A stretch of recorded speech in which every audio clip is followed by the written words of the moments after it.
Welcome to the UPSC environment summary series.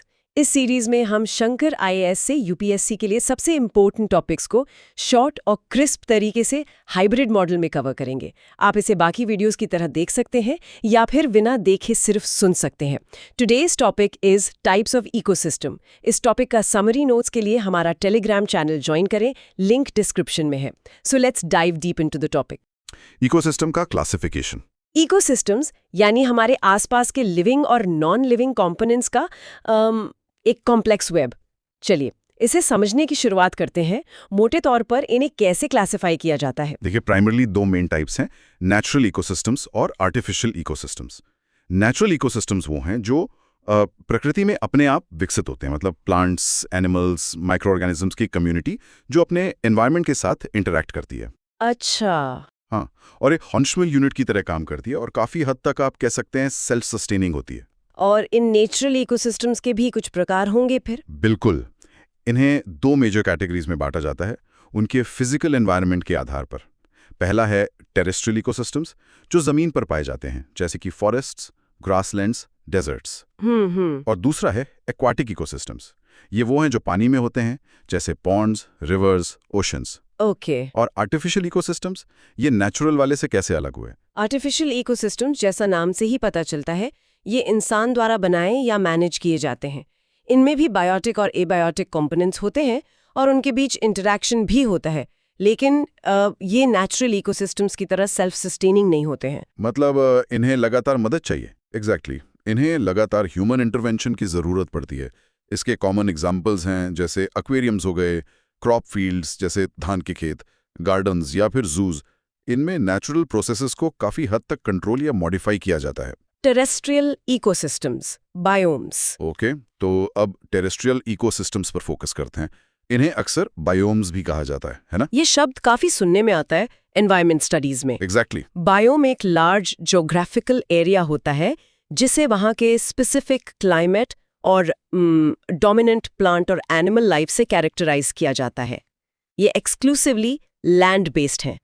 Biosphere का जो terrestrial part है उसे हम इन बड़े बड़े रीजन्स या बायोम्स में बांट सकते हैं, और हर बायोम की अपनी, आप कह लीजिए, यूनिक कैरेक्टरिस्टिक्स होती हैं। चलिए कुछ मेजर बायोम्स को समझते हैं।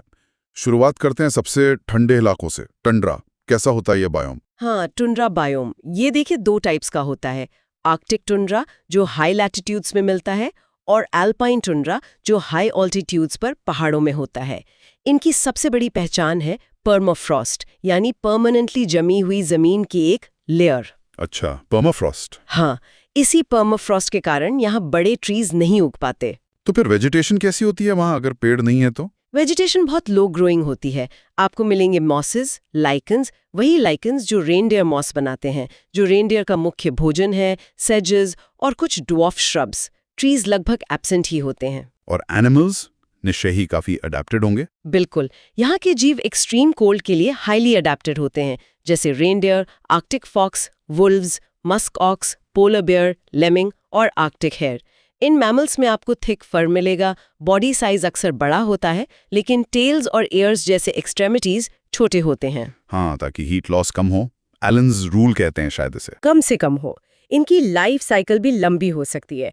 रेप्टाइल्स और एम्फीबियंस यहाँ लगभग नहीं पाए जाते क्योंकि वो कोल्ड ब्लडेड होते हैं, तो सर्वाइव करना मुश्किल है। Fascinating adaptations. चलिए अब टुंड्रा से थोड़ा कम ठंडे फॉरेस्ट वाले बायोम्स की तरफ चलते हैं। फॉरेस्ट बायोम में सबसे पहले कौन सा आता है? कोल्ड क्लाइमेट फॉरेस्ट्स में सबसे प्रोमिनेंट है टाइगा या बोरियल बायोम। इन्हें एवरग्रीन कॉनिफरस फॉरेस्ट्स भी कहते हैं। ये बायोम आर्कटिक टंड्रा के साउथ में पाया जाता है, एक चौड़ी बेल्ट की तरह नॉर्थ अमेरिका और यूरेशिया में फैला हुआ है। इनकी प्रोडक्टिविटी कम क्यों बताई जाती है? फॉरेस्ट है फिर भी प्रोडक्टिविटी कम। हाँ, इसके कई कारण हैं। एक तो क्लाइमेट बहुत हार्श है, विंटर्स बहुत लंबी और ठंडी होती है, और ग्रोइंग सीजन छोटा होता है। दूसरा, सॉइल की बात करें तो यहाँ पॉडजोल्स मिलते हैं। ये सॉइल काफी थिन और न्यूट्रिएंट पुअर होती है। ये पॉडजोल्स न्यूट्रिएंट प्योर क्यों होते हैं? क्या वजह है? देखिए, कोल्ड क्लाइमेट में रॉक वेदरिंग यानी चट्टानों का टूटना बहुत स्लो होता है। फिर कॉनिफरस ट्रीज की जो नीडल्स होती हैं, पत्तियां, वो डिकम्पोज होने में बहुत टाइम लेती हैं और एसिडिक होती हैं। अच्छा। इससे सॉइल में ह्यूमस कम बनता है और सॉइल एसिडिक हो जाती है। पुअर ड्रेनेज भी एक इश्यू है, और कॉनिफरस अपनी पत्तियां भी डेसिडुअस ट्रीज की तरह हर साल नहीं गिराते। इन सब फैक्टर्स की वजह से सॉइल फर्टिलिटी कम रहती है और प्रोडक्टिविटी लिमिट हो जाती है। समझ गया। और यहाँ किस तरह के पेड़ और जीव जंतु मिलते हैं? वेजिटेशन में डोमिनेंट है एवरग्रीन कॉनिफर्स जैसे स्प्रूस, फर और पाइन। ये ट्रीज कम मॉइस्चर में भी सर्वाइव कर सकते हैं। एनिमल्स में Siberian tiger, wolverine, lynx, wolf, bear, red fox, squirrels जैसे मैमल्स और कुछ एम्फिबियंस जैसे हाइला, राना ये सब मिलते हैं। टैगा के बाद फिर टेम्परेट रीजन्स के फॉरेस्ट आते होंगे, थोड़े गर्म इलाके? हाँ, अगला महत्वपूर्ण बायोम है टेम्परेट डेसिडुअस बायोम। ये उन रीजन्स में पाया जाता है जहाँ मॉडरेट क्लाइमेट होता है, मतलब वेल डिफाइंड सीजन्स होते हैं और सफिशिएंट रेनफॉल होती है, जैसे नॉर्थ वेस्टर्न यूरोप, जिसे ब्रिटिश टाइप क्लाइमेट भी कहते हैं। यहाँ की सॉइल पॉडज़ोलिक होती है, लेकिन टाइगा से बेहतर और डीपर होती है। डेसिडुअस का मतलब तो यही हुआ ना, कि पत्तियां गिराने वाले पेड़? करेक्ट, बिल्कुल सही। यहाँ के ट्रीज कोल्ड विंटर सीजन से बचने के लिए ऑटम में अपनी पत्तियां गिरा देते हैं। ये फ्रॉस्ट और स्नो से डैमेज रोकने का एक एडेप्टेशन है। हाँ, वरना पत्तियां जल जाएंगी। सही। स्प्रिंग में फिर नई पत्तियां आती हैं और ग्रोथ शुरू होती है। कॉमन ट्रीज है ओक, एल्म, ऐश, बर्च, बीच, पॉपुलर, ये सब मिलते हैं यहाँ। मैंने टेम्परेट रेन फॉरेस्ट के बारे में भी सुना है। ये डेसिडुअस फॉरेस्ट से कैसे अलग होते हैं? हाँ, टेम्परेट रेन फॉरेस्ट बायोम एक यूनिक टाइप है। ये दुनिया में बहुत कम जगहों पर मिलता है, जैसे नॉर्थ अमेरिका का Pacific North West coast, southern Chile, New Zealand, Australia में कुछ हिस्से। यहाँ रेनफॉल बहुत हाई होती है, लेकिन टेम्परेचर टेम्परेट रहता है, मतलब ट्रॉपिकल रेन फॉरेस्ट जितना गर्म नहीं होता। तो यहाँ की वेजिटेशन कैसी होती है, कॉनिफर्स या डिसीजस? यहाँ बहुत बड़े बड़े कॉनिफरस ट्रीज मिलते हैं, जैसे Douglas fir, western red cedar, mountain hemlock, Sitka spruce. Deciduous forest के विपरीत यहाँ कॉनिफर्स डोमिनेंट होते हैं। एक और कैरेक्टरिस्टिक फीचर है एपीफाइट्स का अबंडेंट होना। मॉसेस और लाइकेंस पेड़ों की ब्रांचेस पे खूब उगते हैं। अच्छा, वो जो दूसरे पेड़ों पर उग जाते हैं। हाँ, ये कॉमेंसिलिज्म का अच्छा एग्जाम्पल है, जहाँ एपीफाइट होस्ट ट्री पर उगता है बिना उसे हार्म पहुंचाए। ओके, इसके बाद सब ट्रॉपिकल रीजन्स के फॉरेस्ट आते हैं। हाँ, सब ट्रॉपिकल डेसिडुअस बायोम, ये eastern China, south eastern USA जैसे रीजन्स में मिलते हैं। यहाँ वेजिटेशन काफ़ी लग्जोरियंट होती है, मतलब घनी होती है। लोलैंड्स में आपको एवरग्रीन ब्रॉडलीव्ड और डिसिडुअस हार्डवुड ट्रीज दोनों का मिक्स मिल सकता है, जबकि हाईलैंड्स में कॉनिफर्स जैसे पाइन्स और सिप्रस पाए जाते हैं। और वो मेडिटेरेनियन क्लाइमेट वाले फॉरेस्ट्स, उनकी क्या खासियत है? सुना है वहाँ आग बहुत लगती है। हाँ, वो है temperate deciduous biome, Mediterranean climate. ये उन रीजन्स में पाए जाते हैं जहाँ हॉट ड्राई समर्स और माइल्ड वेट विंटर्स होते हैं, जैसे मेडिटेरेनियन सी के आसपास के इलाके। यहाँ की वेजिटेशन को ज़ीरोफिटिक एडेप्टेशंस दिखानी पड़ती हैं, यानी ड्रॉट टॉलरेंट होना पड़ता है। गर्मी, ड्राई एयर, इवेपोरेशन, लंबे सूखे का सामना करना पड़ता है। किस तरह के एडेप्टेशंस होते हैं इनमें? ट्रीज अक्सर छोटे, ब्रॉड लीव्ड होते हैं, वाइडली स्पेस्ड होते हैं ताकि वाटर कंपटीशन कम हो। पत्तियां थिक, लेदरी या वैक्सी हो सकती है इवेपोरेशन कम करने के लिए। एवरग्रीन ओक्स कॉमन है जहां रेनफॉल थोड़ी बेहतर हो। और हाँ, आपने सही कहा, यहाँ अक्सर फायर्स लगती रहती हैं, इसलिए प्लांट्स में फायर के बाद क्विकली रीजेनरेट करने की एबिलिटी होती है। ये भी एक एडेप्टेशन है। इंटरेस्टिंग। अब आते हैं भारत में पाए जाने वाले ट्रॉपिकल डिसिडुअस बायोम पर, जिसे मॉनसून क्लाइमेट फॉरेस्ट भी कहते हैं। बिल्कुल, इन्हें ड्रॉट डिसिडुअस, ड्राई डिसिडुअस या ट्रॉपिकल डिसिडुअस फॉरेस्ट्स भी कहा जाता है। ये इंडिया के लार्ज पार्ट्स में पाए जाते हैं। यहाँ के ट्रीज ड्राई सीजन में वाटर कंजर्व करने के लिए अपनी पत्तियां गिरा देते हैं। की स्पीशीज हैं टेक, नीम, बैम्बू, साल, शीशम, सैंडलवुड, खैर, मलबरी। ये कमर्शियली भी बहुत इंपॉर्टेंट स्पीशीज है। हाँ, सागौन, शीशम तो बहुत कॉमन है। और अंत में सबसे फेमस ट्रॉपिकल रेन फॉरेस्ट्स, जिन्हें लंग्स ऑफ द अर्थ भी कहा जाता है। यूपीएससी 2013 में भी शायद इस पर सवाल था। Yes, the tropical rain forest biome. ये इक्वेटोरियल रीजन्स के पास मिलते हैं जहां हाई टेम्परेचर्स और हाई रेनफॉल साल भर रहती है। यहाँ अर्थ की सबसे ज्यादा बायोडाइवर्सिटी पाई जाती है। वेजिटेशन एक्सट्रीमली लग्जूरियंट और एवरग्रीन होती है।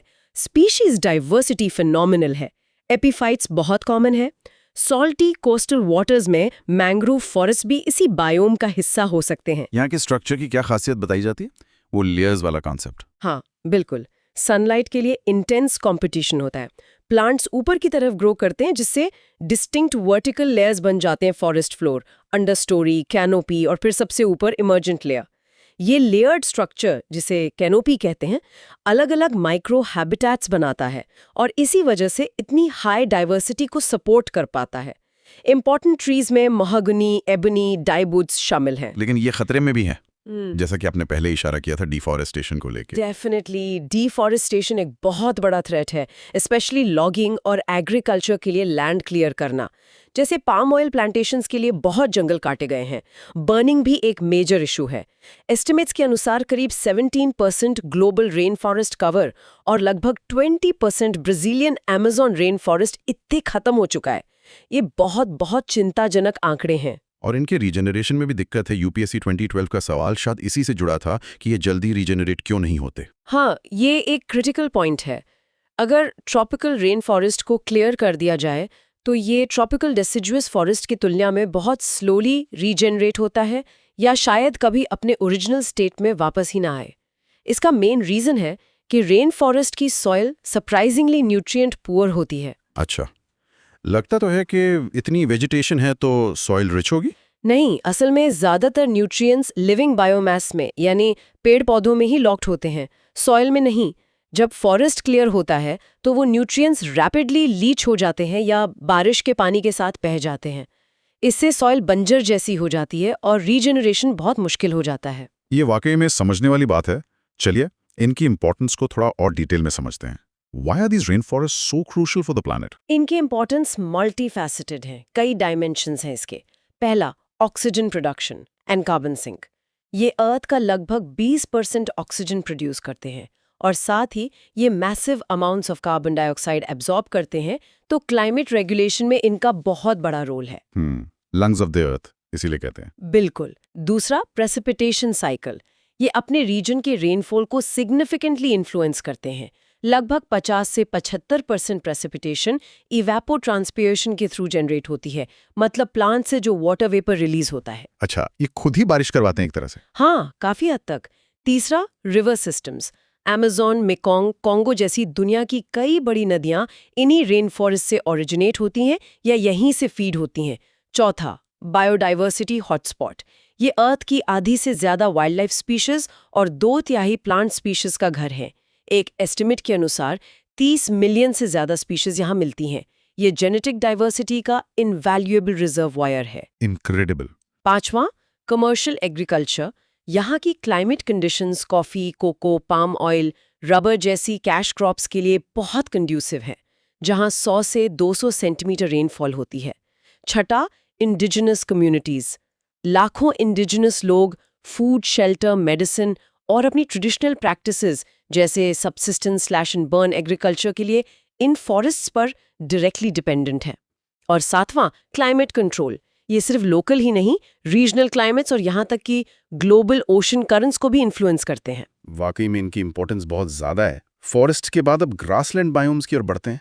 ये कैसे होते हैं? ग्रासलैंड्स में पहला टाइप है स्टेप या टेम्परेट ग्रासलैंड बायोम।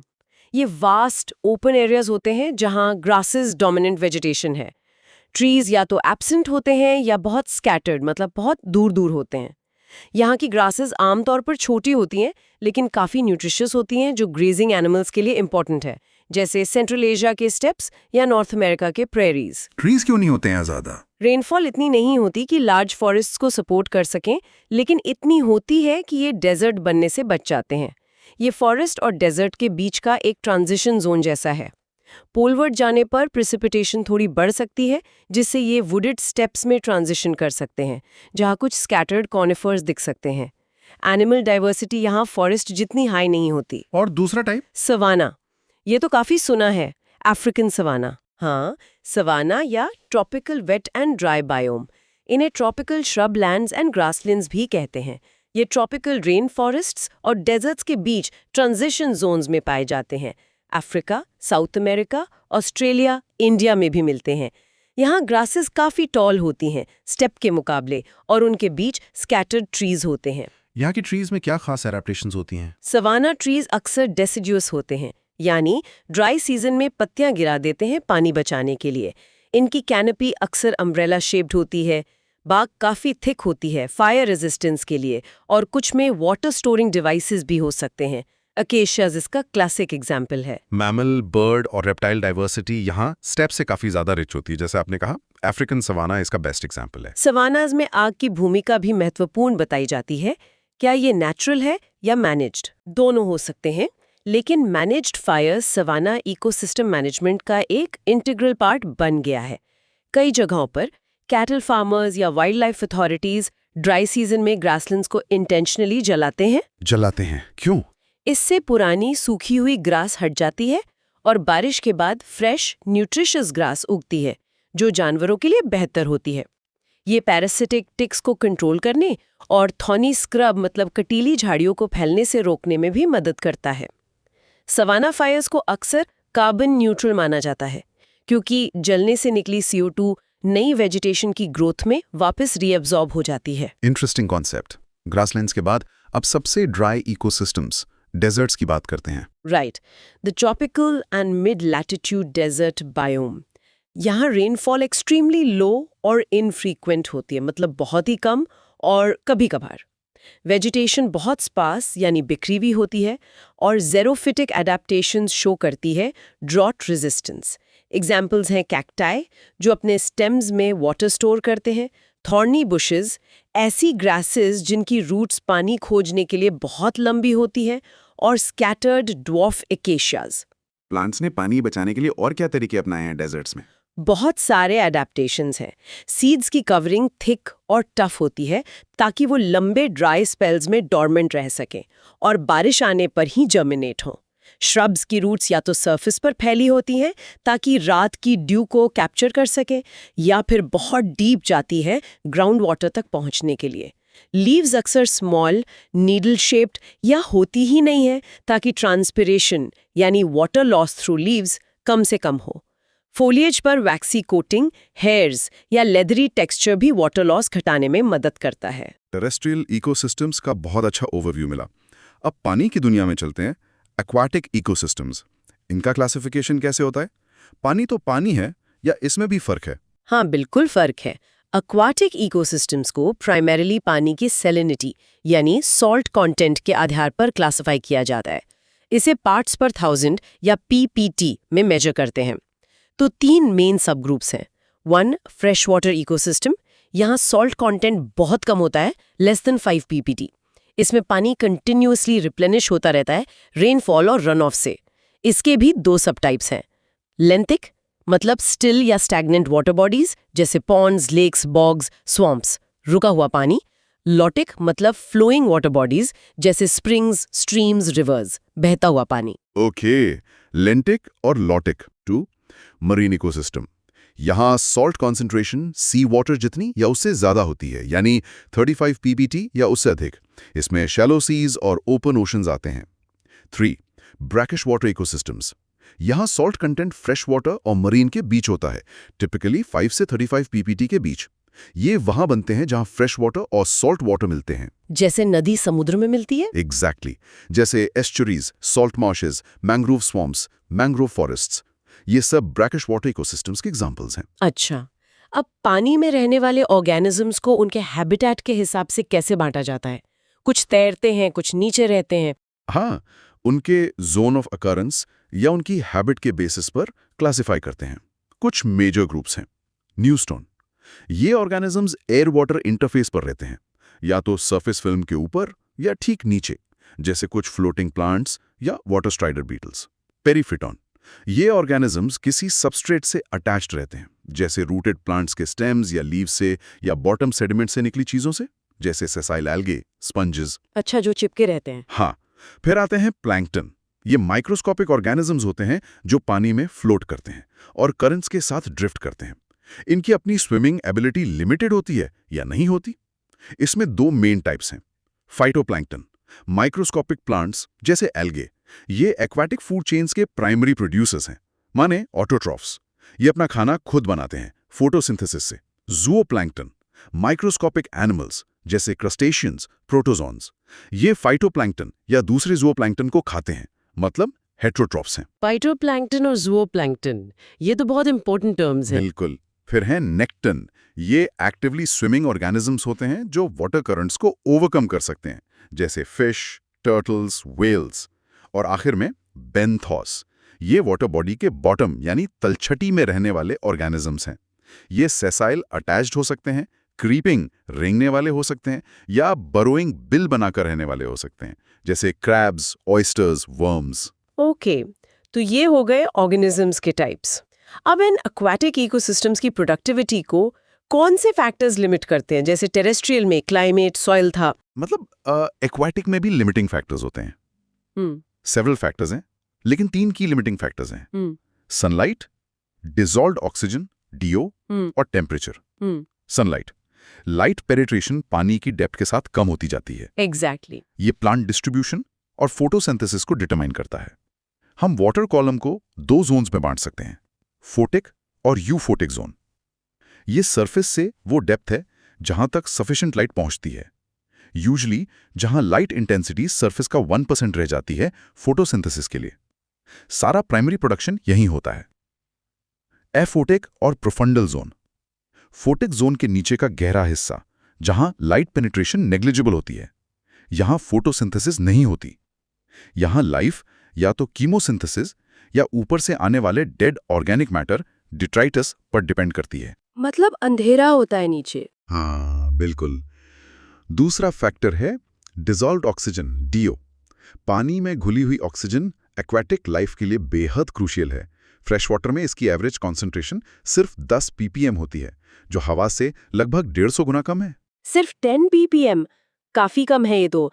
पानी में ऑक्सीजन आती कहाँ से है और कम कैसे होती है? ऑक्सीजन पानी में 2 मेन सोर्सेज से आती है। एक तो एयर वाटर इंटरफेस से डिफ्यूजन के द्वारा हवा से घुलती है, और दूसरा एक्वाटिक प्लांट्स के फोटोसिंथेसिस से। और कम होती है रेस्पिरेशन से, क्योंकि सभी ऑर्गेनिज्म सांस लेते हैं। दूसरा डीकंपोजिशन से, जब डेड ऑर्गेनिक मैटर ब्रेकडाउन होता है तो बैक्टीरिया ऑक्सीजन यूज करते हैं। और तीसरा एयर वाटर इंटरफेस से एस्केप होकर वापस हवा में चली जाती है। विंटर किल फिनोमेनन क्या है? ये डीओ से रिलेटेड है? हाँ, कोल्ड रीजन्स में जब लेक सरफेस पर आइस की लेयर बन जाती है तो ये पानी को एटमॉस्फेयर से एक तरह से सील कर देती है। इससे हवा से ऑक्सीजन घुलना बंद हो जाती है, लाइट पेनिट्रेशन भी कम हो जाती है, जिससे फोटोसिंथेसिस रुक जाता है। लेकिन नीचे ऑर्गेनिजम्स रेस्पायर करते रहते हैं और डीकंपोजिशन भी जारी रहता है, जिससे डीओ कंज्यूम होता रहता है। तो ऑक्सीजन घटती जाती है। एग्जैक्टली। अगर आइस कवर लंबे समय तक रहे तो डीओ लेवल्स डेंजरसली लो हो सकते हैं, जिससे मैस फिश डेथ्स हो सकती हैं। इसी को विंटर किल कहते हैं। और ग्लोबल वार्मिंग का डीओ पर क्या असर पड़ रहा है टेम्परेचर बढ़ने से? ये एक सीरियस कंसर्न है। पहला, गर्म पानी ठंडे पानी की तुलना में कम ऑक्सीजन होल्ड कर सकता है। हाँ। इनमें इन्वर्स रिलेशनशिप है। जैसे जैसे पानी गर्म होगा उसकी ऑक्सीजन होल्डिंग कैपेसिटी कम होगी। अच्छा। दूसरा, हायर टेम्परेचर्स डीकॉम्पोजिशन एक्टिविटी को स्पीड अप करते हैं। मतलब डीकॉम्पोजिशन तेजी से होता है, जिससे डीओ डिप्लीशन रेट बढ़ जाता है। अगर डीओ लेवल्स 3 से 5 ppm से नीचे गिर जाएं तो ये कई एक्वाटिक स्पीशीज के लिए लीथल यानी जानलेवा हो सकता है। ये तो चिंता की बात है। तीसरा फैक्टर था टेम्परेचर। हाँ, temperature. Aquatic organisms, specially fish, अक्सर टेम्परेचर चेंजेस के प्रति बहुत सेंसिटिव होते हैं। उनकी टॉलरेंस लिमिट टेरेस्ट्रियल ऑर्गेनिजम्स के मुकाबले नैरो होती है। वाटर टेम्परेचर में सडन चेंजेस या ग्रेजुअल वार्मिंग उनके सर्वाइवल, रिप्रोडक्शन और माइग्रेशन पैटर्न्स को सिग्निफिकेंटली अफेक्ट कर सकता है। ठीक है। एक टर्म जो अक्सर पोल्यूशन के कॉन्टेक्स्ट में आता है, यूट्रिफिकेशन। इसे समझाएंगे प्लीज, काफी इंपॉर्टेंट लगता है ये। हाँ, यूट्रिफिकेशन एक बहुत इंपॉर्टेंट कॉन्सेप्ट है। ये एक प्रोसेस है जिसमें वाटर बॉडी न्यूट्रिएंट से, स्पेशली नाइट्रोजन एन और फास्फोरस पी से एक्सेसिवली एनरिच हो जाती है। मतलब जरूरत से ज्यादा पोषक तत्व जमा हो जाते हैं। ये न्यूट्रिएंट्स अक्सर एग्रीकल्चरल रन ऑफ, खेतों से बहकर आया पानी, सीवेज डिस्चार्ज या इंडस्ट्रियल एफ्लुएंट से आते हैं। इसका परिणाम क्या होता है? न्यूट्रिएंट्स तो अच्छे होते हैं। हाँ, न्यूट्रिएंट्स जरूरी हैं, लेकिन जरूरत से ज्यादा नुकसानदायक होते हैं। इन एक्सेस न्यूट्रिएंट्स से एल्गी और फाइटोप्लैंक्टन की ग्रोथ एक्सप्लोड कर जाती है। इसे एल्गल ब्लूम कहते हैं। आपने शायद देखा होगा, पानी हरा या नीला हो जाता है। हाँ, देखा है। जब ये एल्गी मरते हैं तो डीकंपोजर्स इन्हें ब्रेक डाउन करते हैं। इस प्रोसेस में वो बहुत सारा डिसॉल्व्ड ऑक्सीजन कंज्यूम कर लेते हैं। इससे वाटर बॉडी में हाइपोक्सिक, लो ऑक्सीजन या एनॉक्सिक, नो ऑक्सीजन कंडीशंस पैदा हो जाती हैं। ऑक्सीजन की कमी से फिश और दूसरे बॉटम ड्वेलिंग ऑर्गेनिजम्स मरने लगते हैं। तो यूट्रोफिकेशन वाटर क्वालिटी डिग्रेड करता है, बायोडाइवर्सिटी लॉस करता है और वाटर बॉडी की ओवरऑल हेल्थ को खराब कर देता है। Wetland ecosystems. बिल्कुल। अब एक और महत्वपूर्ण इकोसिस्टम टाइप पर आते हैं, वेटलैंड्स। इन्हें हिंदी में आर्द्र भूमि कहते हैं शायद। ये टेरेस्ट्रियल और एक्वेटिक के बीच के ट्रांजिशन जोन्स माने जाते हैं, राइट? करेक्ट। वेटलैंड्स वो एरियाज हैं जहां पानी सॉइल को सैचुरेट या कवर करता है, या तो परमानेंटली या सीजनली, मतलब जमीन पानी से संतृप्त रहती है या ढकी रहती है। रामसार कन्वेंशन और इंडिया के wetlands conservation and management rules 2017 के अनुसार मार्श, फेन, पीटलैंड या वाटर का कोई भी एरिया, चाहे नेचुरल हो या आर्टिफिशियल, परमानेंट हो या टेम्पररी, पानी स्टैटिक हो या फ्लोइंग, फ्रेश, ब्रैकिश या सॉल्ट हो, जिसमें लो टाइड पर डेप्थ 6 मीटर से ज्यादा ना हो, उसे वेटलैंड माना जाता है। तो ये काफी ब्रॉड डेफिनेशन है। हाँ, इसमें तो बहुत सारे आगे इकोसिस्टम्स आ गए। जी, जैसे बिल्कुल। एग्जाम्पल्स में लेक्स और रिवर्स के किनारे वाले हिस्से, littorals, flood plains, swamps, marshes, wet grasslands, peatlands, oasis, estuaries, deltas, tidal flats, mangroves, coral reefs और यहाँ तक के ह्यूमन मेड साइट्स जैसे फिश पॉन्ड्स, राइस पैडीज, धान के खेत, रेजर्वॉयर्स, सॉल्ट पैन्स भी शामिल हैं। इन्हें क्लासिफाई कैसे करते हैं, इनलैंड और कोस्टल? हाँ, ब्रॉडली 2 कैटेगरीज हैं। इनलैंड वेटलैंड, इसमें नेचुरल आते हैं जैसे lakes, ponds, oxbow lakes, waterlogged areas seasonal, swamp, marsh, और मैन मेड जैसे reservoirs, tanks, ash ponds. Coastal wetland, इसमें नेचुरल हैं जैसे estuary, lagoon, creek, backwater, bay, coral reef, tidal flat, mangroves, salt marsh, और man made जैसे salt pans, aquaculture, ponds. Wetlands की characteristics हैं hydric soils, जो seasonally या परमानेंटली सैचुरेटेड होने के कारण एनारोबिक कंडीशंस यानी ऑक्सीजन की कमी वाली कंडीशंस डेवलप कर लेती हैं, पीरियोडिक फ्लडिंग, समय समय पर पानी भरना, और हाइड्रोफाइट्स, प्लांट्स जो वाटरलॉग्ड कंडीशंस के लिए अडेप्टेड होते हैं। वेटलैंड्स इतने इंपॉर्टेंट क्यों हैं? इन्हें किडनीज ऑफ द अर्थ भी कहा जाता है, जैसा यूपीएससी 2022 में रेफरेंस था। ये टाइटल क्यों दिया गया इन्हें? यस, ये एनालॉजी बिल्कुल सटीक है। वेटलैंड्स की इंपॉर्टेंस इमेंस है, बहुत ज्यादा महत्व है इनका। 1. हैबिटेट, ये एक्वाटिक फ्लोरा, फौना और specially birds, resident and migratory के लिए क्रिटिकल हैबिटेट्स हैं। बहुत सी प्रजातियां इन्हीं पर निर्भर है। 2. टूरिज्म, सस्टेनेबल टूरिज्म और रिक्रिएशन के अच्छे रिसोर्स हैं। 3. वाटर प्यूरिफिकेशन, ये पानी से सेडिमेंट्स, न्यूट्रिएंट्स और पोल्यूटेंट्स को फिल्टर करते हैं, उन्हें एब्जॉर्ब कर लेते हैं और पानी की क्वालिटी इंप्रूव करते हैं। इसीलिए इन्हें किडनीज ऑफ द अर्थ कहा जाता है। जैसे हमारी किडनी खून साफ करती है, वैसे ही ये पानी साफ करते हैं। Wow, that's a great analogy. 4. Nutrient cycling and recharge, nutrient cycling में वाइटल रोल निभाते हैं और ग्राउंड वाटर रिचार्ज में मदद करते हैं। लोकल क्लाइमेट को स्टेबलाइज करने में भी इनकी भूमिका होती है। 5. फ्लड मिटिगेशन, ये स्पॉन्जेस की तरह काम करते हैं, बारिश का एक्सेस पानी एब्जॉर्ब करते हैं और धीरे धीरे रिलीज करते हैं, जिससे रन ऑफ रेट कंट्रोल होता है और फ्लड्स का इम्पैक्ट कम होता है। 6. Shore line protection, coastal wetlands जैसे मैंग्रोव्स और सॉल्ट मार्शेस शोर लाइन्स को इरोजन और स्टॉर्म सर्जेस से बचाते हैं। ये एक बफर की तरह काम करते हैं, इन्हें रिपेरियन बफर भी कहते हैं। 7. जेनेटिक रिजर्वोयर, ये जेनेटिक डाइवर्सिटी का भंडार है, स्पेशली चावल, राइस की वाइल्ड वैरायटीज के लिए। 8. कार्बन सिंक, पीटलैंड्स जैसे wetlands significant amount of carbon store करते हैं, क्लाइमेट चेंज मिटिगेशन में मदद करते हैं। इतनी इंपॉर्टेंस के बावजूद वेटलैंड्स तेजी से खत्म हो रहे हैं, डिग्रेड हो रहे हैं, इसके क्या कारण है? हाँ, ये दुख की बात है कि वेटलैंड्स डिप्लीशन बहुत तेजी से हो रहा है। इसके कई रीजंस हैं। Pollution, industrial affluence, domestic sewage, agricultural run of से एक्सेसिव पोल्यूटेंट्स का इनमें डंप किया जाना। हैबिटेट डिस्ट्रक्शन, इनके कैचमेंट एरियाज में डिफॉरेस्टेशन और ड्रेनेज करके इन्हें दूसरे यूजेस के लिए बदलना। कन्वर्जन एंड इंक्रोचमेंट, इन्हें एग्रीकल्चर, अर्बन डेवलपमेंट या इंफ्रास्ट्रक्चर प्रोजेक्ट्स के लिए कन्वर्ट कर दिया जाता है, इन पर अतिक्रमण हो जाता है। Over exploitation, overfishing, unsustainable aquaculture जैसे श्रिम्प फार्मिंग। ओवरग्रेजिंग, आसपास के इलाकों में ओवरग्रेजिंग से इनका डिग्रेडेशन होता है। रिसोर्स एक्सट्रैक्शन, सैंड और gravel removal, specially coastal areas के पास के वेटलैंड्स से। ये तो काफी सारे थ्रेट्स हैं, तो इन्हें बचाने के लिए क्या कदम उठाए जा सकते हैं? मिटिगेशन मेजर्स क्या हो सकते हैं? मिटिगेशन के लिए एक मल्टी प्रोंग्ड मतलब कई दिशाओं से प्रयास करने वाला अप्रोच चाहिए। प्रोटेक्शन एंड इन्फोर्समेंट, वेटलैंड्स को क्लियरली डिमार्केट करना, उनकी बाउंड्रीज तय करना और कंजर्वेशन लॉज को स्ट्रिक्टली इन्फोर्स करना। Regulating activities, unsustainable aquaculture, overfishing जैसी एक्टिविटीज को रेगुलेट करना। पोल्यूशन कंट्रोल, एफ्लुएंस को डिस्चार्ज करने से पहले ट्रीट करना मैंडेटरी करना।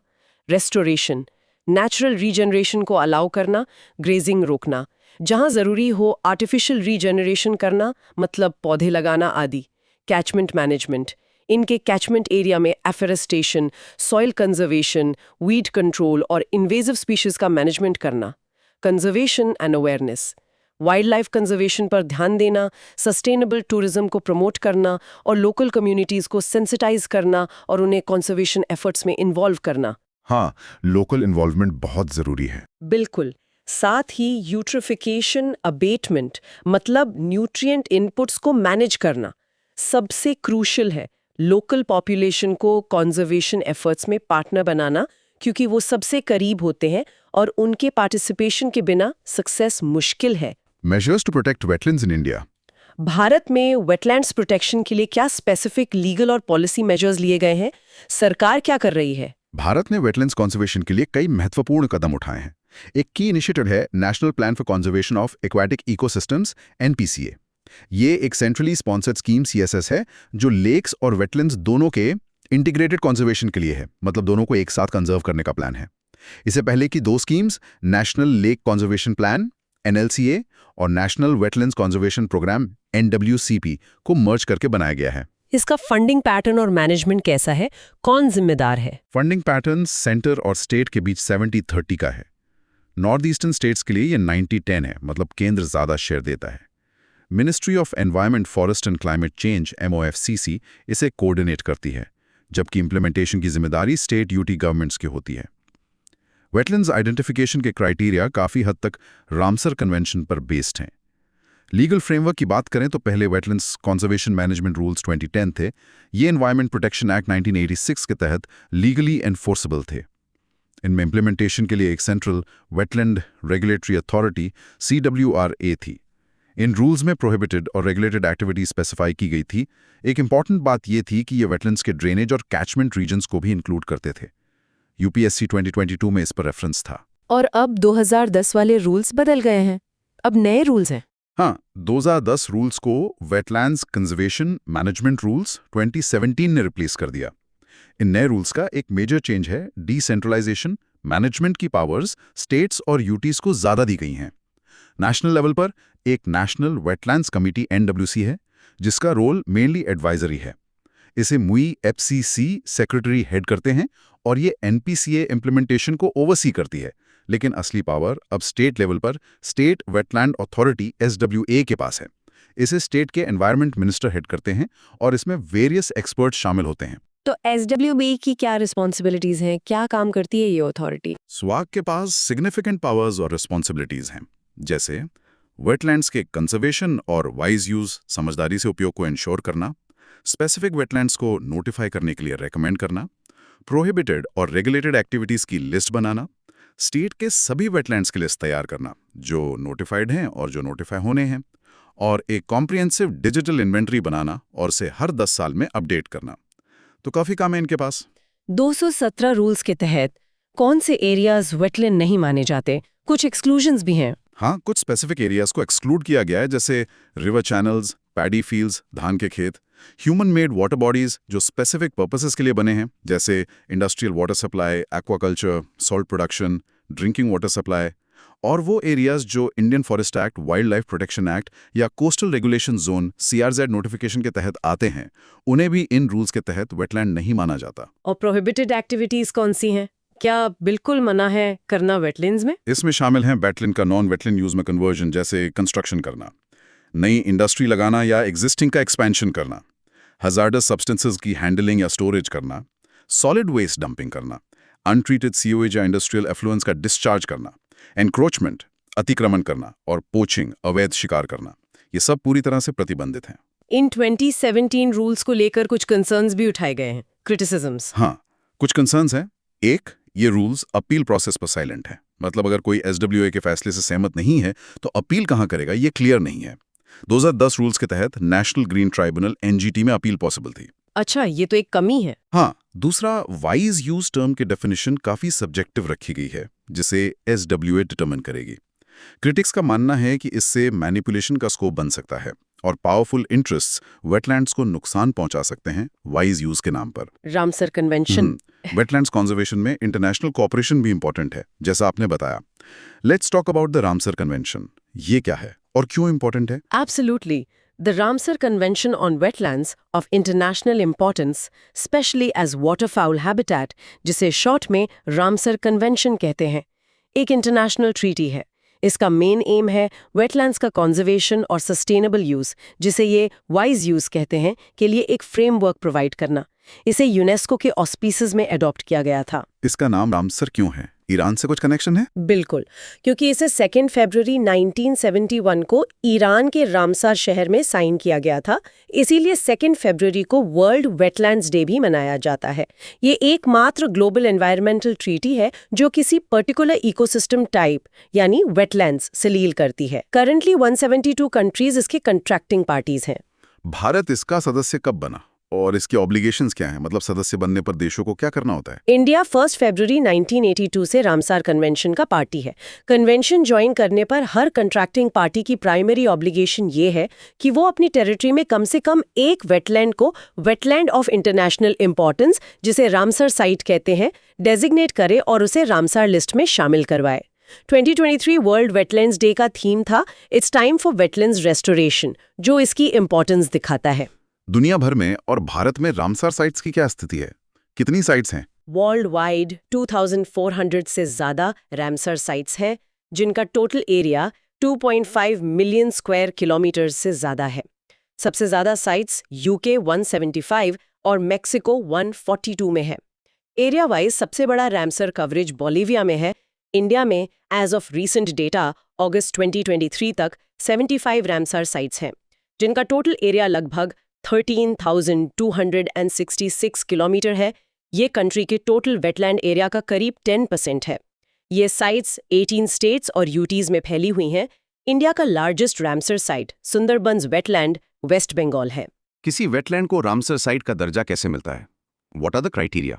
क्या स्टैंडर्ड है? आइडेंटिफिकेशन के लिए 9 क्राइटेरिया हैं, जो इकोलॉजिकल, बोटानिकल, जूलॉजिकल, लिम्नोलॉजिकल और हाइड्रोलॉजिकल इंपॉर्टेंस पर बेस्ड है। कोई वेटलैंड अगर इनमें से किसी भी एक क्राइटेरिया को मीट करता है तो उसे रामसर साइट डेजिग्नेट किया जा सकता है। मोटे तौर पे ये क्राइटेरिया कवर करते हैं 1. वेटलैंड रेयर या यूनिक टाइप का हो। 2. वल्नरेबल, एंडेंजर्ड या क्रिटिकली एंडेंजर्ड स्पीशीज या थ्रेटन्ड इकोलॉजिकल कम्युनिटीज को सपोर्ट करता हो। 3. रीजनल बायोडाइवर्सिटी बनाए रखने के लिए इंपॉर्टेंट प्लांट एनिमल स्पीशीज को सपोर्ट करता हो। 4. स्पीशीज को क्रिटिकल लाइफ साइकिल स्टेज जैसे ब्रीडिंग, माइग्रेशन, स्टॉपओवर पर सपोर्ट करता हो या एडवर्स कंडीशंस में रिफ्यूज देता हो। अच्छा। 5. रेगुलरली 20,000 या उससे ज्यादा वाटर बर्ड्स को सपोर्ट करता हो। 6. रेगुलरली किसी एक वाटर बर्ड स्पीशीज या सब स्पीशीज की पॉपुलेशन के 1% इंडिविजुअल्स को सपोर्ट करता हो। अच्छा, नंबर्स पर भी फोकस है। हाँ। 7. इंडिजिनस फिश की सिग्निफिकेंट प्रोपोर्शन, डाइवर्सिटी या लाइफ हिस्ट्री स्टेजेस को सपोर्ट करता हो। 8. फिश के लिए important food source, spawning ground, nursery या माइग्रेशन पाथ हो। 9. Significant non avian wetland dependent animal population के 1% को सपोर्ट करता हो। ये क्राइटेरिया रिवाइज हुआ है, पहले रिक्रिएशन टूरिज्म पर था। तो काफी कॉम्प्रिहेंसिव क्राइटेरिया है। हाँ।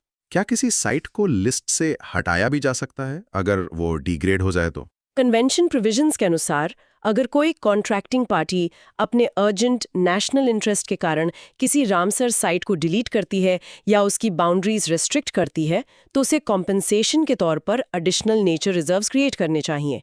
हिस्टोरिकली ऐसा बहुत रेयर हुआ है और टेक्निकली कोई साइट रामसर लिस्ट से कभी डिलीट नहीं हुई है। हाँ, ट्रांस बाउंड्री वेटलैंड्स पर कोलैबोरेशन एग्रीमेंट्स के through trans boundary Ramsar sites भी डेजिग्नेट की जा सकती हैं अगर कोई वेटलैंड 2 देशों में फैला हो। मॉन्ट्रियल अकॉर्ड क्या है? यूपीएससी 2014 में पूछा गया था ये। The Montreal accord Ramsar list का ही एक हिस्सा है, एक तरह का रजिस्टर है। इसमें उन रामसर साइट्स को शामिल किया जाता है जहां उनके इकोलॉजिकल कैरेक्टर में पास्ट, प्रेजेंट या पोटेंशियल एडवर्स चेंजेस हुए हैं या हो रहे हैं, जैसे टेक्नोलॉजिकल डेवलपमेंट्स, पोल्यूशन या ह्यूमन इंटरफेरेंस के कारण, और जहां करेक्टिव एक्शन की प्रायोरिटी नीड है। मतलब ये साइट्स अंडर थ्रेट की लिस्ट है एक तरह से। भारत की कौन सी साइट्स हैं इसमें? करंटली इंडिया के 2 साइट्स मॉन्ट्रे रिकॉर्ड में हैं, केओलादेव नेशनल पार्क राजस्थान और लोकटक लेक मणिपुर। चिल्का लेक ओडिशा को पहले रिकॉर्ड में डाला गया था, लेकिन सक्सेसफुल रेस्टोरेशन एफर्ट्स के बाद 2002 में इसे रिकॉर्ड से हटा दिया गया था, जो एक पॉजिटिव एग्जाम्पल है। अच्छा, कन्वेंशन की गवर्नेंस कैसे होती है? फैसले कौन लेता है? कन्वेंशन की पॉलिसी मेकिंग ऑर्गन है conference of the contracting parties, जो हर 3 साल में मिलती है। इसमें सभी सदस्य देश हिस्सा लेते हैं। COP14 2022 में वुहान चाइना और जिनेवा स्विट्जरलैंड में हाइब्रिड फॉर्मेट में हुई थी। इसमें वुहान डिक्लेरेशन अडॉप्ट किया गया और 2025-2030 के लिए global strategic framework for wetlands conservation को अप्रूव किया गया। पार्टीज की रिस्पॉन्सिबिलिटीज को लेकर यूपीएससी 2022 में सवाल था, क्या उनसे साइट्स मैनेज करना लीगली बाइंडिंग है, मैंडेटेड है? कॉन्ट्रैक्टिंग पार्टीज की रिस्पॉन्सिबिलिटी है सूटेबल वेटलैंड्स आइडेंटिफाई करना और उन्हें रामसर लिस्ट में प्लेस करना। कन्वेंशन टेक्स्ट के अनुसार उनसे एक्सपेक्टेड है, लीगली मैंडेटेड नहीं, कि वो लिस्टेड साइट्स को मैनेज करें ताकि उनका एक लॉजिकल कैरेक्टर मेंटेन रहे और सस्टेनेबल डेवलपमेंट अचीव हो सके। तो ये एक्सपेक्टेशन है, स्ट्रिक्ट लीगल मैंडेट नहीं है मैनेजमेंट का। Ramsar convention 6 international organisation partners IOPs के साथ क्लोजली काम करता है, जैसे bird life international, IUCN, IWMI, wetlands international WWF और WWT। Wetlands international UPSC 2014 reference एक ग्लोबल नॉन प्रॉफिट ऑर्गेनाइजेशन है जो वेटलैंड्स को सस्टेन और रिस्टोर करने के लिए समर्पित है और कन्वेंशन को टेक्निकल सपोर्ट देती है। Differences between lakes and wetlands. हमने लेक्स और वेटलैंड्स दोनों की बात की। अक्सर इनमें कंफ्यूजन हो जाता है। क्या आप इनके बीच के की डिफरेंसेस को समराइज कर सकते हैं ताकि क्लैरिटी आ जाए? श्योर। हालांकि कुछ ओवरलैप हो सकता है और डेफिनेशन थोड़ी फजी हो सकती है बाउंड्री पर, लेकिन लेक्स और वेटलैंड्स के बीच कुछ की डिफरेंसेस हैं। ओरिजिन: लेक्स अक्सर डीप होते हैं और टेक्टोनिक एक्टिविटी, जमीन के अंदर की हलचल या ग्लेशियल एक्टिविटी, बर्फ की चादरों से बनते हैं। वेटलैंड्स ज्यादातर शैलो होते हैं और फ्लूवियल, नदी से रिलेटेड प्रोसेसेस या लेक्स के भरने, इनफिलिंग से बनते हैं। Depth and vegetation: lakes generally deep होते हैं, 3 मीटर, एरिया बड़ा, 10 हेक्टेयर हो सकता है, और डोमिनेंट प्राइमरी प्रोडक्शन फाइटोप्लैंक्टन से होता है। वेटलैंड्स टिपिकली शैलो, 3 मीटर होते हैं, न्यूट्रिएंट रिच होते हैं और इनमें मैक्रोफाइट्स, लार्जर एक्वेटिक प्लांट्स जैसे रीड्स, लिलीज अबंडेंट होते हैं, जो प्राइमरी प्रोडक्शन में मेजर रोल निभाते हैं। मतलब वेटलैंड्स में बड़े पौधे ज्यादा होते हैं। हाँ, water permanence and level changes: lakes usually permanent water bodies होते हैं जिनमें water level fluctuations relatively small होते हैं। वेटलैंड्स परमानेंट या टेम्पररी, सीजनल हो सकते हैं और इनमें वाटर लेवल चेंजेस काफी लार्ज हो सकते हैं, कुछ तो साल के कुछ हिस्से में सूख भी जाते हैं। थर्मल स्ट्रैटिफिकेशन: डीप लेक्स में अक्सर सीजनल थर्मल स्ट्रैटिफिकेशन देखने को मिलता है, गर्म और ठंडे पानी की लेयर्स बनना। शैलो वेटलैंड्स में ये जनरली एब्सेंट होता है और पानी का मिक्सिंग विंड ड्रिवन होता है। Food chain and productivity: lakes में grazing food chain, phytoplankton, zooplankton, fish dominant हो सकती है। वेटलैंड्स में detritus food chain, dead organic matter, decomposers, detritivores ज्यादा इंपॉर्टेंट होती है। ओवरऑल वेटलैंड्स की प्रोडक्टिविटी लेक्स से सिग्निफिकेंटली हाई होती है। प्रोडक्टिविटी वेटलैंड्स की ज्यादा होती है। इंटरेस्टिंग। हाँ, trophic status: lakes often oligotrophic, low nutrients या मेसोट्रॉफिक, मीडियम न्यूट्रिएंट्स होते हैं। Wetlands frequently eutrophic, high nutrients होते हैं, नेचुरली भी और ह्यूमन इम्पैक्ट से भी। इकोलॉजिकल फंक्शंस: फ्लड कंट्रोल और वेस्ट ट्रीटमेंट जैसी इकोलॉजिकल सर्विसेज में वेटलैंड्स का रोल लेक्स की तुलना में कहीं ज्यादा सिग्निफिकेंट होता है। लेक्स का रोल स्टोरेज में ज्यादा होता है। That clarifies the distinction significantly. शुरुआत झीलों यानी लेक से करते हैं। सुना है न्यूट्रिएंट्स के बेसिस पर इनके 2 मेन टाइप्स होते हैं, ओलिगोट्रॉफिक और यूट्रॉफिक। इनमें फंडामेंटल डिफरेंस क्या है? मतलब क्या कहानी है इनकी? हाँ, बिल्कुल। ये क्लासिफिकेशन देखिए न्यूट्रिएंट्स और उसके चलते होने वाली बायोलॉजिकल प्रोडक्टिविटी पर बेस्ड है। ओलिगोट्रॉफिक लेक्स वो हैं जिनमें न्यूट्रिएंट्स खासकर फास्फोरस और नाइट्रोजन बहुत कम होते हैं। इसे आप एक तरह से एक्वाटिक डेजर्ट समझ सकते हैं। Aquatic desert. अच्छा, तो न्यूट्रिएंट्स कम होने से क्या फर्क पड़ता है झील पर? मतलब पानी वगैरह कैसा रहता है? देखिए, न्यूट्रिएंट्स कम है तो जाहिर है प्राइमरी प्रोडक्टिविटी मतलब एल्गी और एक्वाटिक प्लांट्स की ग्रोथ वो भी काफ़ी लो रहती है। हाँ, ये तो लॉजिकल है। बिल्कुल। और नतीजतन पानी एकदम क्रिस्टल क्लियर होता है, टर्बिडिटी नेग्लिजिबल होती है, मतलब गंदलापन न के बराबर। और क्योंकि ऑर्गेनिक मैटर कम बन रहा है तो उसका डिकम्पोजिशन भी कम होगा। राइट। और इसीलिए झील की गहराई में भी ऑक्सीजन लेवल्स हाई बने रहते हैं। ऑक्सीजनेशन अच्छा रहता है डीप वाटर्स में भी। प्राइमरी प्रोडक्टिविटी का लेवल देखें तो ये generally 100 mg carbon per square metre per day से कम होता है। Okay, less than 100 mg carbon square metre day. और फिर यूट्रोफिक लेक्स, ये इसके बिल्कुल ऑपोजिट होंगे फिर, है ना? की मात्रा काफी ज्यादा होती है। अक्सर ये एग्रीकल्चरल रन ऑफ या फिर सिटी सूएज डिस्चार्ज की वजह से होता है। अच्छा, मतलब एक्सटर्नल सोर्सेज से न्यूट्रिएंट्स आ जाते हैं। हाँ बिल्कुल। और इस न्यूट्रिएंट लोड के कारण एल्गी और प्लांट्स की ग्रोथ यानी प्राइमरी प्रोडक्टिविटी बहुत हाई होती है, 100 mg कार्बन पर मीटर स्क्वायर डे से कहीं ज्यादा। पर ज्यादा ग्रोथ तो मतलब अच्छी बात होनी चाहिए इकोसिस्टम के लिए। जरूरी नहीं, यहीं पर कैच है। हाई प्रोडक्टिविटी के कारण पानी मर्की मतलब गंदला या ग्रीनिश हो जाता है, टर्बिडिटी बढ़ जाती है। हाँ, देखा है कई बार, हरी हरी सी झीलें। वही। अब जब ये सारे एल्गे और प्लांट्स मरते हैं तो उनके डिकम्पोजिशन प्रोसेस में ढेर सारे ऑक्सीजन कंज्यूम होती है। बैक्टीरिया उन्हें डिकम्पोज करने के लिए ऑक्सीजन इस्तेमाल करते हैं। अच्छा। इससे झील के गहरे हिस्सों में बॉटम वाटर्स में ऑक्सीजन लेवल्स ड्रास्टिकली ड्रॉप कर जाते हैं।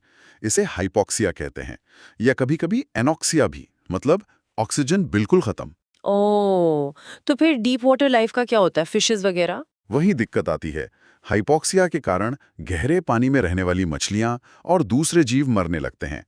तो ऊपर से भले ही प्रोडक्टिविटी ज्यादा दिखे, ओवरऑल इकोसिस्टम हेल्थ बुरी तरह कॉम्प्रोमाइज हो जाती है। बायोमास माइक्रोब्स का बढ़ जाता है, लेकिन कंज्यूमर्स, खासकर डीप वाटर फिश, कम हो जाती हैं। समझ गई। तो ओलिगोट्रोफिक माने कम पुष्टि, परिष्कार जल, गहराई में उच्च ऑक्सीजन लेकिन कम जीवन, और यूट्रोफिक माने बेशी पुष्टि, अस्वच्छ जल, गहराई तक कम ऑक्सीजन लेकिन अत्यधिक शैवाल वृद्धि जो इकोसिस्टम के लिए प्रॉब्लम बन सकती है। ठीक है। लेक से आगे बढ़ते हुए कोस्टल एरियाज की तरफ चलते हैं। एस्चुरीज, ये काफी इंपॉर्टेंट मानी जाती हैं इकोलॉजिकली। ये क्या होती हैं एग्जैक्टली? हाँ, एस्चुरीज इकोलॉजिकली और इकोनॉमिकली दोनों तरह से बहुत सिग्निफिकेंट है। बेसिकली एक partially enclosed coastal water body होती है जहां कोई रिवर आकर समुद्र से मिलती है। जहां नदी समुद्र से मिले। हाँ, यहाँ रिवर का फ्रेश वाटर जो अपने साथ फर्टाइल सिल्ट और लैंड रन ऑफ लाता है, वो समुद्र के सॉल्टी सी वाटर के साथ मिक्स होता है। इस मिक्सिंग से बनता है ब्रैकिश वाटर, जिसका खारापन मतलब सैलिनिटी 0 से 35 पार्ट्स पर 1000 ppt के बीच वेरी करती है। ये पूरा मिक्सिंग जोन ही एस्चुरी कहलाता है। अच्छा, तो सैलिनिटी वेरिएबल होती है। एग्जाम्पल्स क्या होंगे इसके, जैसे रिवर माउथ्स? बिल्कुल, river mouths, coastal bays, tidal marshes, lagoons भी कुछ हद तक, और डेल्टाज, ये सब एस्चुरीज के एग्जाम्पल्स हैं। और ये बनते कैसे हैं? कोई खास जियोलॉजिकल प्रोसेस है इनके पीछे? इनके फॉर्मेशन के कई फैक्टर्स हो सकते हैं। सी लेवल चेंजेस, जैसे कि पास्ट में सी लेवल का बढ़ना, राइज, इसने कई एस्चुरीज बनाई हैं। फिर सैंड और सैंड बार्स का मूवमेंट, जो कोस्ट के समानांतर बनते हैं और पानी को पार्शली एनक्लोज कर लेते हैं। हाँ, सैंड बार्स तो देखे हैं कोस्ट पर। हाँ, इसके अलावा ग्लेशियल प्रोसेसेस, मतलब ग्लेशियर्स के पिघलने से बनी घाटियां जब समुद्र के पानी से भर गईं, और टेक्टोनिक प्रोसेसेस भी रोल प्ले कर सकते हैं। और टाइड्स का क्या रोल है? टाइडल एक्शन सुनाए इंपॉर्टेंट होता है। बहुत क्रूशल। टाइडल एक्शन यानी ज्वार भाटा इनकी डायनामिक्स को ड्राइव करता है। दिन में 1 या 2 बार हाई टाइड के साथ समुद्री पानी एस्चुरी में अंदर पुश होता है और लो टाइड के साथ बाहर जाता है। ये कांस्टेंट फ्लशिंग एक्शन होता रहता है। कुछ नैरो एस्चुरीज में तो टाइडल बोर्ड जैसी फिनोमेना नहीं देखने को मिलती है, जहां टाइड एक वेव के रूप में नदी के बहाव के विरुद्ध अपस्ट्रीम तक चली जाती है। ये काफी पावरफुल हो सकती है और एस्चुराइन इकोलॉजी को डैमेज भी कर सकती है कभी-कभी। इंटरेस्टिंग। अब आते हैं इनकी इकोलॉजिकल इंपॉर्टेंस पर। इतनी बात क्यों होती है इनकी प्रोडक्टिविटी की? Why are they considered so productive? Wetland से भी ज्यादा। हाँ, ये दुनिया के सबसे प्रोडक्टिव इकोसिस्टम्स में गिनी जाती हैं। इसकी मुख्य वजह है न्यूट्रिएंट डायनेमिक्स। देखिए, रिवर अपने साथ जमीन से बहकर आए न्यूट्रिएंट्स और फर्टाइल सिल्ट लाती है। लैंड रन ऑफ से न्यूट्रिएंट्स। हाँ, और समुद्र से भी न्यूट्रिएंट्स आते हैं टाइडल एक्सचेंज के थ्रू। तो ये एक न्यूट्रिएंट ट्रैप जैसा बन जाता है। ये nutrient rich environment, shallow water जिसमें सनलाइट पेनिट्रेट कर सकती है, और fresh water salt water mixing, ये सब मिलकर हाई प्राइमरी प्रोडक्टिविटी को सपोर्ट करते हैं। Algae, phytoplankton, Marsh grasses, mangroves सब खूब फ्लरिश करते हैं। अच्छा, तो डबल न्यूट्रिएंट सप्लाई है एक तरह से। प्रोडक्टिविटी के अलावा और क्या सिग्निफिकेंस है? रेफ्यूज वगैरह का भी जिक्र होता है। बिल्कुल, एस्चुरीज कई मरीन स्पीशीज के लिए नर्सरी ग्राउंड का काम करती हैं। ओपन सी की हार्श कंडीशंस, तेज लहरें, वेव एक्शन, बड़े प्रेडेटर्स, इन सब से यहाँ प्रोटेक्शन मिलता है। मतलब बच्चों के लिए सेफ जोन। हाँ, एक तरह से safe haven. Juvenile fish, shrimps, crabs, oysters वगैरह के सर्वाइवल रेट यहाँ बढ़ जाते हैं। और एस्चुरीज के सीवर्ड साइड पर अक्सर मैंग्रोव फॉरेस्ट होते हैं जो कोस्टल हैबिटेट के लिए एक फिजिकल बैरियर का काम करते हैं। साइक्लोन्स और तेज हवाओं की स्पीड को कम करते हैं। अच्छा, मैंग्रोव्स का रोल भी है। और सेडिमेंट ट्रैपिंग, वो कैसे होता है? हाँ, ये भी इंपॉर्टेंट फंक्शन है। जब रिवर का फ्रेश वाटर, जिसमें फाइन सस्पेंडेड पार्टिकल्स होते हैं जैसे क्ले और एल्यूवियम, वो सेलाइन सी वाटर से मिलता है, तो एक केमिकल रिएक्शन, फ्लॉक्यूलेशन होता है, जिससे ये पार्टिकल्स क्लम्प होकर सेटल डाउन हो जाते हैं।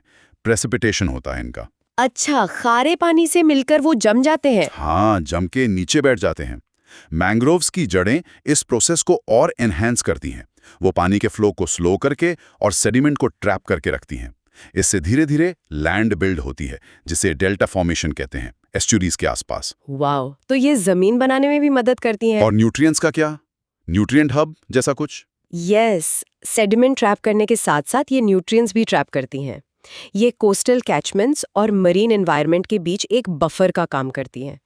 पोल्यूटेंट्स को अब्जॉर्ब, ट्रैप और डिटॉक्सिफाई करने में भी इनका रोल है, एक नेचुरल वाटर फिल्टर की तरह। नेचुरल वाटर फिल्टर, कमाल है। और ये न्यूट्रिएंट स्टोरेज और रिसाइकलिंग में भी मदद करती हैं, जिससे इकोसिस्टम की ओवरऑल प्रोडक्टिविटी बनी रहती है। अंडरस्टूड। अब इनकी इकोनॉमिक इंपॉर्टेंस पर आते हैं। एस्पिरेंट्स को इस पे क्यों ध्यान देना चाहिए? फिशरीज का तो आपने जिक्र किया। बिल्कुल, इकोनॉमिक इंपॉर्टेंस बहुत ज्यादा है। एक फैसिनेटिंग फैक्ट ये है कि दुनिया की लगभग 60% पॉपुलेशन कोस्ट्स और एस्चुरीज के किनारे रहती है। 60%, दैट्स ह्यूज। हाँ, और ये इलाके नेचुरल रिसोर्सेज, खासकर फिशरीज में बहुत रिच हैं। कई कमर्शियली इंपॉर्टेंट फिश स्पीसीज जैसे प्रॉन्स, क्रैब्स, ऑयस्टर्स, क्लैम्स और कई मछलियां अपनी लाइफ साइकिल का कुछ हिस्सा एस्चुरीज में बिताती हैं या यहीं पकड़ी जाती हैं। तो फिशिंग इंडस्ट्री के लिए ये वाइटल हैं। और पोर्ट्स? हाँ, पोर्ट्स और हार्बर्स के कंस्ट्रक्शन के लिए भी ये आइडियल लोकेशंस हैं, क्योंकि ये नेचुरली डीप होती हैं और मरीन ट्रांसग्रेशंस मतलब समुद्र की तेज लहरों और तूफानों से वेल प्रोटेक्टेड होती हैं। मेजर ट्रेड रूट्स इन्हीं पर डिपेंड करते हैं। Make sense. अब वहाँ किस तरह की वेजिटेशन और वाइल्ड लाइफ मिलती है? डाइवर्सिटी कैसी होती है? डाइवर्सिटी काफ़ी हाई होती है। ऑर्गेनिजम्स का डिस्ट्रीब्यूशन मतलब उनकी डाइवर्सिटी और डेंसिटी मुख्य रूप से 2 फैक्टर्स पर डिपेंड करता है, सैलिनिटी और फ्लडिंग, मतलब पानी कितना चढ़ता उतरता है। सैलिनिटी और फ्लडिंग, ठीक है। हैबिटेट्स भी डाइवर्स होते हैं। मैंग्रोव्स मिलते हैं, सॉल्ट मार्शेस होते हैं, सी ग्रास बेड्स होते हैं पानी के नीचे, मड फ्लैट्स होते हैं जहां लो टाइड में जमीन एक्सपोज हो जाती है। अच्छा, काफी वैरायटी है हैबिटेट्स में। हाँ, और इसी वजह से वाइल्ड लाइफ भी डाइवर्स है।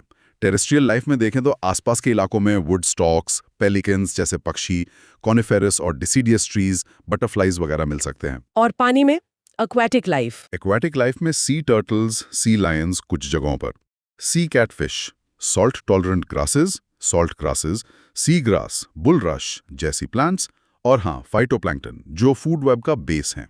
इसमें diatoms, dinoflagellates, green algae, blue green algae शामिल हैं। फाइटोप्लैंक्टन तो बेस है फूड वेब का। बिल्कुल, और एक तरह की जोनेशन भी दिखती है।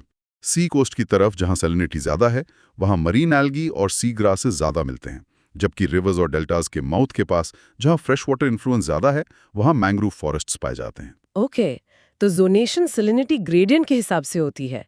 अब इंडिया में एस्चुरीन इकोसिस्टम की क्या स्थिति है? कहाँ ज्यादा मिलती हैं?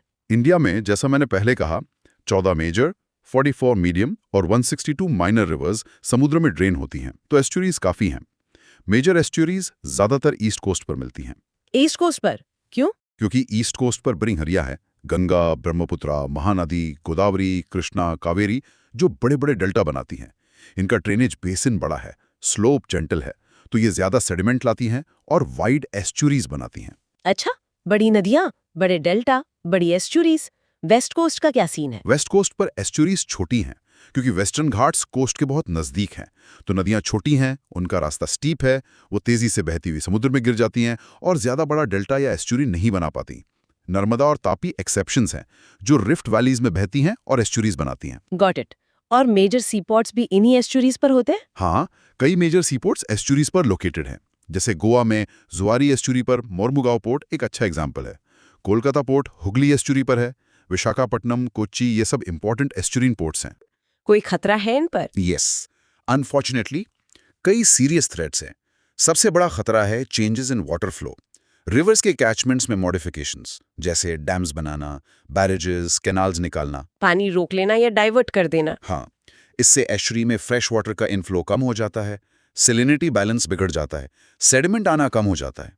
हुगली, गोदावरी, पुलिकेट लेक एस्चुरी, ये सब इससे प्रभावित है। ये तो इकोसिस्टम को फंडामेंटली चेंज कर देगा। और पोल्यूशन? पोल्यूशन एक और मेजर इशू है। इंडस्ट्री से निकलने वाला अनट्रीटेड एफ्लुएंट, सिटीज का सीवेज डिस्चार्ज, एग्रीकल्चर से आने वाले पेस्टिसाइड्स, फर्टिलाइजर्स, ये सब एस्चुरीज में डंप होता है। सब नदियों के रास्ते वहीं पहुंच जाता है। एग्जैक्टली। एक्वाकल्चर, खासकर श्रिम्प फार्मिंग में जो स्टॉक्ड फिश या प्रॉन्स को फीड किया जाता है, उससे भी न्यूट्रिएंट पोल्यूशन, यूट्रोफिकेशन होता है। चिल्का लेक में ये एक बड़ी समस्या रही है। और डेवलपमेंट एक्टिविटीज? हाँ, नेविगेशन चैनल्स मेंटेन करने के लिए ड्रेजिंग यानी गाद निकालने से बॉटम हैबिटेट डिस्टर्ब होता है। शिपिंग ट्रैफिक से ऑयल स्पिल्स का खतरा रहता है। कोस्टल एरियाज में अर्बन और रूरल सेटलमेंट्स का एक्सपेंशन, माइनिंग, इंडस्ट्रीज, एग्रीकल्चर का फैलना, सॉलिड वेस्ट डंपिंग, ये सब हैबिटेट को डिस्ट्रॉय या डिग्रेड करते हैं। इंटेंसिव एक्वाकल्चर का भी जिक्र था, पेन्स वगैरह। हाँ, इंटेंसिव एक्वाकल्चर, जिसमें पेन्स लगाकर फिश या प्रॉन्स पाली जाती हैं, वो नेचुरल वाटर फ्लो को ऑब्स्ट्रक्ट करता है और फिश और प्रॉन्स के नेचुरल माइग्रेटरी राउट्स को भी ब्लॉक कर सकता है। चिल्का और पुलिकट में ये भी एक इशू है। बायोडाइवर्सिटी पे क्या असर होता है? Fishing practices? Destructive fishing practices, जैसे प्रॉन सीड कलेक्शन के लिए स्मॉल मेश्ड नेट्स का इस्तेमाल। इसमें टारगेट स्पीशीज के साथ साथ बाकी हजारों छोटी मछलियां और जीव भी पकड़े जाते हैं और मर जाते हैं। इससे बायोडाइवर्सिटी का भारी नुकसान होता है। हुगली, चिलिका, पुलिकट, सब जगह ये प्रॉब्लम है। बाप रे, ये तो बहुत नुकसानदायक है। और फाइनली क्लाइमेट चेंज। सी लेवल राइज के कारण एस्चुरीज के लो लाइंग कैचमेंट एरियाज के डूबने का खतरा है। सैलिनिटी पैटर्न्स चेंज हो सकते हैं, एक्सट्रीम वेदर इवेंट्स बढ़ सकते हैं। तो थ्रेट्स काफी मल्टीफैसेटेड हैं। वाकई में एस्चुरीज बचाने के लिए काफी एफर्ट की जरूरत है। अच्छा, एस्चुरीज से मिलती जुलती एक और टर्म सुनने में आती है, लगून्स। अब ये एस्चुरीज से कैसे डिफरेंट है? चिल्का लेक को लगून भी कहते हैं और एस्चुरी भी। हाँ, ये कंफ्यूजन होता है कई बार। लगून टेक्निकली सॉल्ट वाटर का एक स्ट्रेच होता है जो समुद्र से किसी बैरियर जैसे लो सैंड बैंक, बैरियर आइलैंड या कोरल रीफ द्वारा पार्शली या फुल्ली सेपरेटेड होता है। हाँ, केरला के बैकवाटर्स जैसे वेम्बनाड कायाल क्लासिक लगून्स है। यहाँ सी वाटर एक स्मॉल इनलेट के माध्यम से अंदर आता है जो समुद्र की ओर ओपन होता है। ओडिशा की चिल्का लेक भारत की सबसे बड़ी लगून है। पुलिकट लेक भी लगून है। तो फंडामेंटल डिफरेंस क्या हुआ एस्चुरी और लगून में? चिलिका में तो नदियां भी गिरती हैं। यही की डिफरेंस आता है। दो मुख्य डिफरेंसेस हैं। पहला, फ्रेश वाटर इनफ्लो। एस्चुरीज में एक significant fresh water source, river या स्ट्रीम होता है, जिससे सैलिनिटी ग्रेडियंट बनता है। नदी के पास कम सेलाइन, समुद्र के पास ज्यादा सेलाइन। लगून्स में आमतौर पर कोई मेजर फ्रेश वाटर सोर्स नहीं होता, या होता भी है तो इनफ्लो बहुत कम होता है एस्चुरीज के मुकाबले। इसलिए लगून्स का पानी एस्चुरीज की तुलना में जनरली ज्यादा सेलाइन होता है और सैलिनिटी रिलेटिवली यूनिफॉर्म रहती है। चिलिका में नदियां गिरती हैं, इसलिए उसमें एस्चुराइन कैरेक्टरिस्टिक्स भी हैं। उसे लगूनल एस्चुरी कह सकते हैं। अच्छा, तो fresh water inflow main point है। और हाँ, दूसरा डिफरेंस? दूसरा है वाटर सर्कुलेशन। लगून्स का पानी अक्सर शैलोअर होता है और उसका फ्लो एस्चुरीज के डायनामिक फ्लो, जिसमें रिवर करंट और टाइडल फ्लो दोनों का असर होता है, की तुलना में काफी स्लगिश यानी धीमा होता है। Water exchange with the sea is often restricted. Okay, तो लगून ज्यादा सलाइन, कम फ्रेश वाटर इनफ्लो और शांत पानी वाली बॉडीज हैं जो समुद्र से सेपरेटेड हैं। फॉर्मेशन के हिसाब से कोई टाइप्स होते हैं इनके? हाँ, फॉर्मेशन के बेसिस पर लगून्स दो तरह से बन सकती हैं। एक तो फॉलिंग सी लेवल से, जिसे इमर्जेंट कोस्ट लाइन कहते हैं। इसमें कोस्ट ऊपर उठता है या सी लेवल नीचे जाता है, जिससे ऑफशोर बार्स वगैरह एक्सपोज होकर लगून बना लेते हैं। केरला मालाबार कोस्ट, ओडिशा उत्कल कोस्ट, चिलिका और तमिलनाडु कोरोमंडल कोस्ट पर इस तरह की लगून्स मिलती हैं। अच्छा, इमर्जेंट कोस्टलाइन लगून्स। अंडरस्टूड। तो ये थे लगून्स। अब एक और बहुत इंपॉर्टेंट कोस्टल इकोसिस्टम पर आते हैं, मैंग्रोव्स। इनके बारे में तो काफी सुना है, खासकर सुंदरबंस। ये क्या है और इनकी क्या खासियत है? हाँ, मैंग्रोव्स बहुत यूनिक और इम्पॉर्टेंट इकोसिस्टम है। मैंग्रोव्स असल में पेड़ों और झाड़ियों का एक ग्रुप है जो सॉल्ट टॉलरेंट होते हैं, मतलब खारे पानी को झेल सकते हैं। इन्हें हैलोफाइट्स कहते हैं। Halophytes, salt loving plants. हाँ, ये एवरग्रीन श्रब्स या स्मॉल ट्रीज होते हैं। हाइट नॉर्मली 8 से 20 मीटर्स तक होती है। ये एक कैरेक्टरिस्टिक लिटोरल यानी सी शोर के पास वाला फॉरेस्ट इकोसिस्टम बनाते हैं। कहाँ उगते हैं ये? स्पेसिफिक कंडीशंस क्या चाहिए इन्हें? ये स्प्रिंग टाइड्स के हाई वाटर लेवल के नीचे वाले जोन में उगते हैं, मतलब दिन में कम से कम एक बार इनकी जड़ें खारे पानी में डूबती हैं। बेस्ट लोकेशंस वो हैं जहां नदियां अबंडेंट सिल्ट लाती हैं, या फिर एक्रीटिंग सैंडी बीचेस के बैक शोर पर जहां सेडिमेंट जमा हो रहा हो। अच्छा, सिल्ट और शेल्टर्ड वाटर चाहिए। हाँ, ये ट्रॉपिकल और सब ट्रॉपिकल रीजन्स के sheltered, low lying coasts, estuaries, mud flats, tidal creeks, back waters, marshes और लगून्स के ब्रैकिश वाटर में पाए जाते हैं, मतलब जहां पानी शांत हो और सैलिनिटी हो। इनकी प्रोडक्टिविटी काफी हाई मानी जाती है ना? यूपीएससी में भी शायद इस पर सवाल आया था, प्रोडक्टिविटी ऑर्डर वाला। हाँ बिल्कुल, प्रोडक्टिविटी के डिक्रीजिंग ऑर्डर वाला एक सवाल यूपीएससी 2013 पूछा गया था। उसका करेक्ट ऑर्डर था मैंग्रोव्स, फिर ग्रासलैंड्स, फिर लेक्स और आखिर में ओशंस। तो मैंग्रोव्स टॉप पर थे उसमें। ये बहुत प्रोडक्टिव इकोसिस्टम्स हैं। Mangroves, grasslands, lakes, oceans, got it. और एक और इंटरेस्टिंग फैक्ट था शायद यूपीएससी 2016 में, खराई कैमल के बारे में।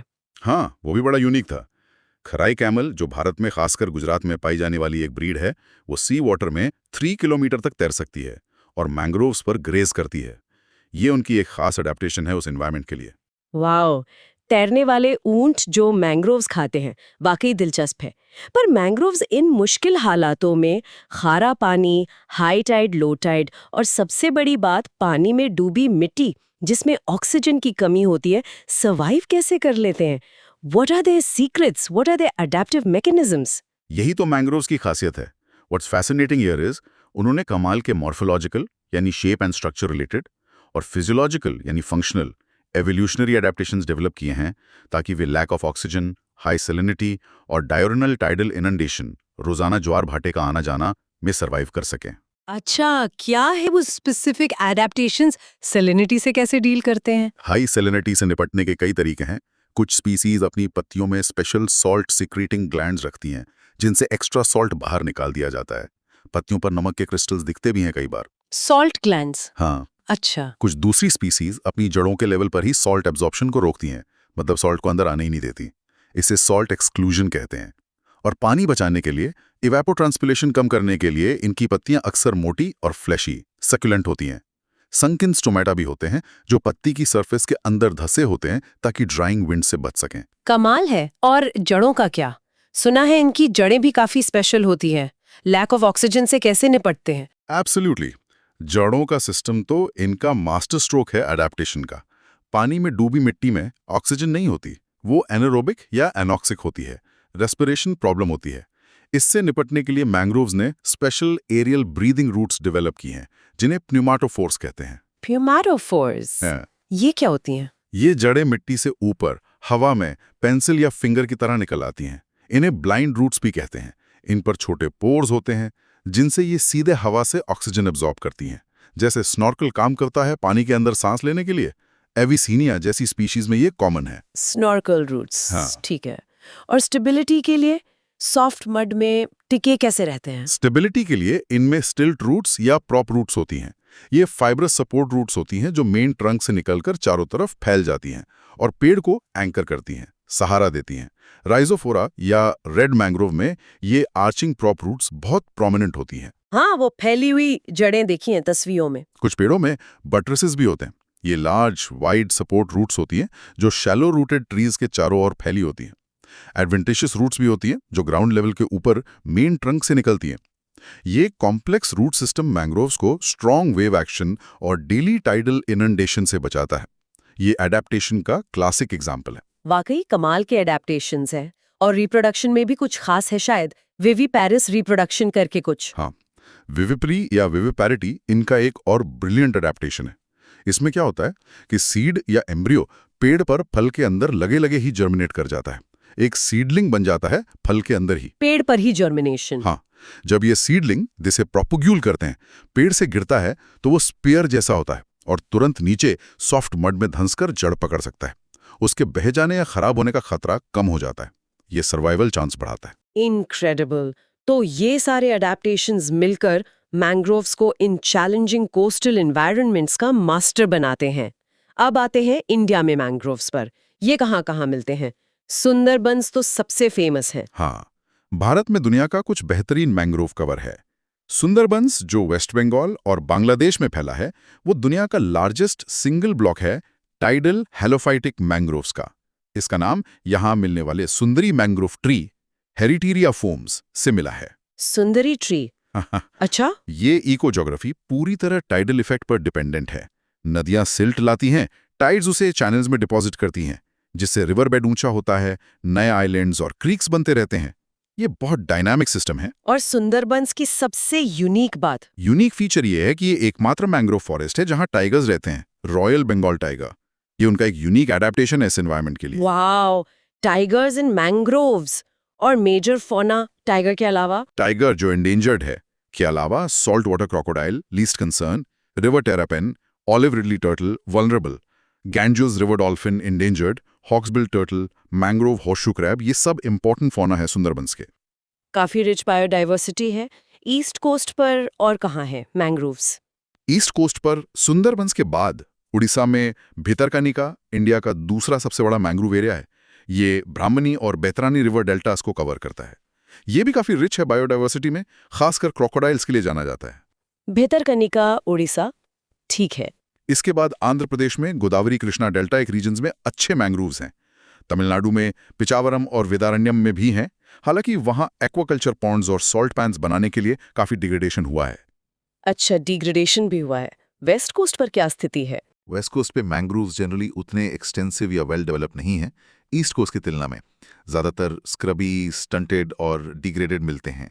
महाराष्ट्र, गोवा और कर्नाटका के एस्चुरीज और क्रीक्स के इंटरटाइडल रीजन में ये पाए जाते हैं। स्टंटेड एंड डिग्रेडेड क्यों? शायद narrower continental shelf, steeper slope और कम सेडिमेंट सप्लाई की वजह से। केरला में तो मैंग्रोव्स बहुत ही स्पार्स और थिन है। और गुजरात? वहाँ तो खराई कैमल भी है। हाँ, गुजरात में नॉर्थ वेस्ट कोस्ट पर गल्फ ऑफ कच्छ और कोरी क्रीक रीजन में सिग्निफिकेंट मैंग्रोव्स हैं। कोरी क्रीक एरिया इंडस रिवर का पुराना पेलियो डेल्टा है। वहाँ काफी बड़ा मैंग्रोव एरिया है।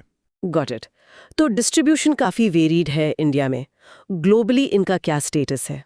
कितने एरिया में फैले हैं ये? FAO की ग्लोबल फॉरेस्ट रिसोर्स असेसमेंट 2020 के अनुसार दुनिया के 113 कंट्रीज में मैंग्रोव फॉरेस्ट्स हैं। टोटल एरिया करीब 14.79 मिलियन हेक्टेयर्स हैं, जो दुनिया के टोटल ट्रॉपिकल फॉरेस्ट का लगभग 1% है। Only 1% of tropical forests. हाँ, लेकिन इंपॉर्टेंस तो बहुत ज्यादा है। हाँ बिल्कुल। ये मुख्य रूप से ट्रॉपिकल और सब ट्रॉपिकल रीजन्स में ही मिलते हैं। Largest area south east Asia में है, करीब 5.55 मिलियन हेक्टेयर्स। उसके बाद अफ्रीका, द अमेरिकाज और ओशियानिया का नंबर आता है। सबसे ज्यादा कहाँ है कंट्रीज? दुनिया का 40% से ज्यादा मैंग्रोव एरिया सिर्फ 4 देशों में है। इंडोनेशिया लगभग 19%, ब्राजील 9%, नाइजीरिया 7% और मेक्सिको 6%। इंडोनेशिया में सबसे ज्यादा? ठीक है। और ये ट्रॉपिक्स सब ट्रॉपिक्स तक ही लिमिटेड क्यों है? ज्योग्राफिक लिमिट क्या है? हाँ, ये इंटरटाइडल रीजन्स में लैटिट्यूड्स 24 डिग्री नॉर्थ और 38 डिग्री साउथ के बीच ही मिलते हैं। इसका कारण यह है कि इनके जो एडेप्टिव मैकेनिज्म्स हैं, जैसे सॉल्ट टॉलरेंस, न्यूमेटोफोर्स, विविपैरी, ये सब एनर्जी इंटेंसिव हैं। इन्हें हाई सोलर रेडिएशन की रिक्वायरमेंट होती है, जो ट्रॉपिकल सब ट्रॉपिकल रीजन्स में मिलती है। ठंडे इलाकों में ये सर्वाइव नहीं कर पाते। Make sense. एनर्जी कॉस्ट ज्यादा है, एडेप्टेशंस का। So what does this all mean? अब आते हैं इनकी इंपॉर्टेंस पर। क्यों है ये इतने महत्वपूर्ण? आपने कोस्टल प्रोटेक्शन का जिक्र किया था। हाँ, इंपॉर्टेंस बहुत ज्यादा है। मैंग्रोव्स हाईली प्रोडक्टिव इकोसिस्टम्स हैं और रिच बायोडाइवर्सिटी रखते हैं, ये तो हमने देखा। कोस्टल प्रोटेक्शन इनका सबसे वाइटल फंक्शन है। इनका कॉम्प्लेक्स रूट सिस्टम और घने पेड़ एक नेचुरल बैरियर बनाते हैं। Natural barrier against tsunamis, storm surges जो साइक्लोन से उत्पन्न होते हैं, और सॉइल इरोजन। ये लहरों की एनर्जी को अब्जॉर्ब कर लेते हैं और कोस्टल एरियाज को डैमेज से बचाते हैं। 2004 के सुनामी में देखा गया था कि जिन इलाकों में मैंग्रोव्स थे वहां नुकसान कम हुआ। वाओ, ये तो लाइफ सेविंग फंक्शन है। और लैंड बिल्डिंग में भी मदद करते हैं। हाँ, लैंड एक्रीशन। ये पानी के फ्लो को स्लो करते हैं, जिससे सेडिमेंट डेपोजिशन बढ़ता है।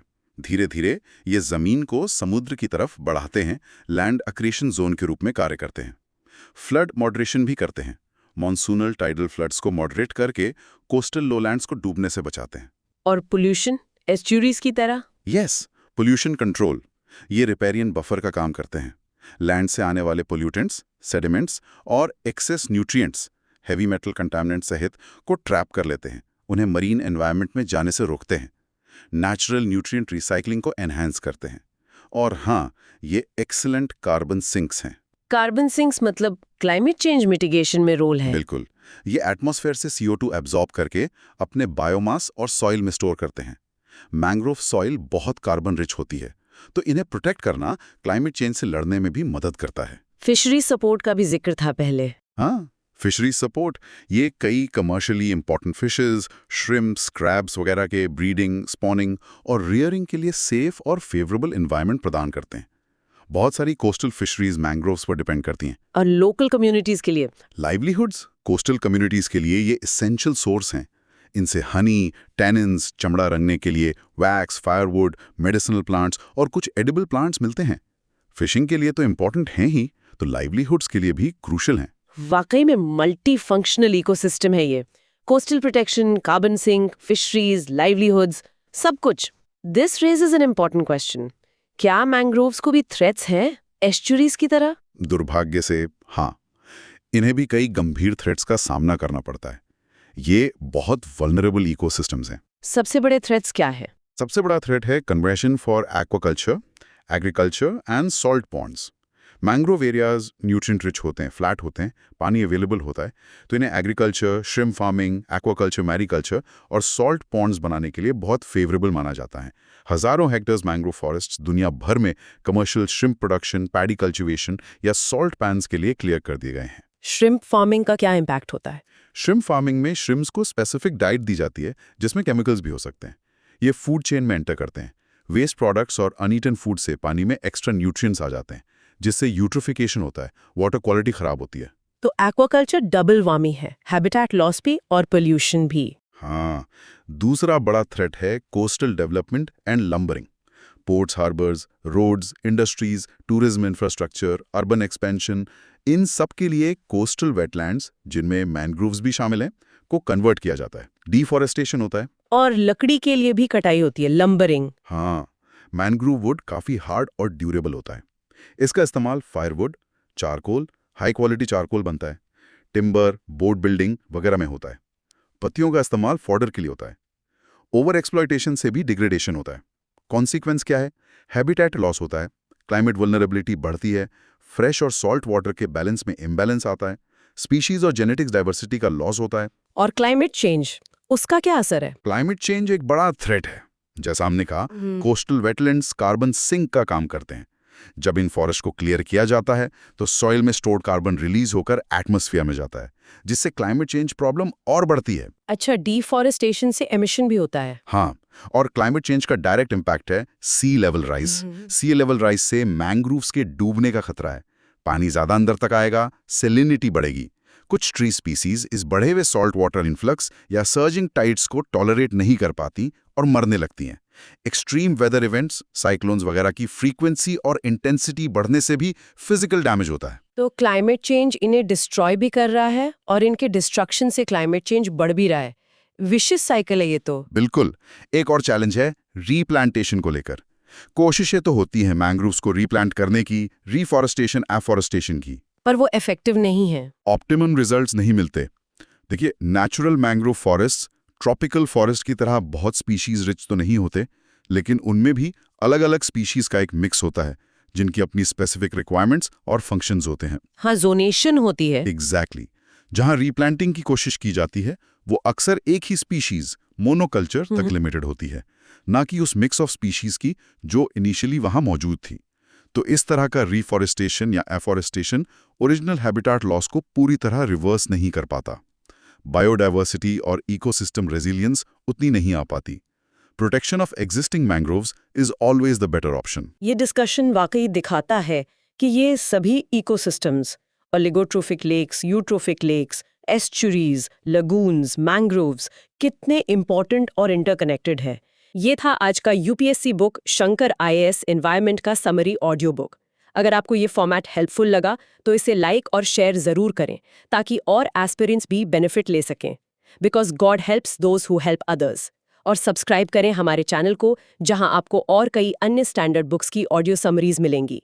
हमारी कोशिश है कि आप कहीं भी कभी भी सुनकर अपनी तैयारी जारी रख सकें। मिलते हैं अगले एपिसोड में एक और इम्पॉर्टेंट टॉपिक के साथ। धन्यवाद और जय हिंद।